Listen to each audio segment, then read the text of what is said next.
নমস্কাৰ, মই ভানুৰাম তামুলী। মই বাইক এক্সিডেণ্ট হৈছিলোঁ আৰু মোৰ অপাৰেশ্যন নহ'ল। আমি এই চিৰিছৰ পৰা আহিছিলোঁ। এই বাইক এক্সিডেণ্ট হোৱাৰ কাৰণে ল'ৰাটোক লৈ ছাৰৰ লগ কৰিলোঁ, সিমৰনজিৎ ছাৰ। তেওঁ আমাৰ ল'ৰাজনক ব্ৰেইন এফেক্ট হৈছিল, ব্ৰেইন অপাৰেশ্যন কৰিছিল।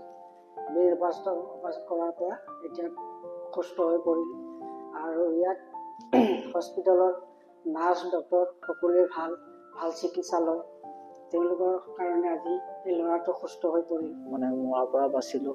ইয়াৰ নাৰ্ছেও বহুত একদম বহুত ভালকৈ একদম ঘৰৰ পৰ্যন্ত। আজি বেছি দিন হোৱা নাই ইয়াত অহাৰ পৰা, প্ৰায় 15 দিনতে পূৰা সুস্থ হৈ গ'ল।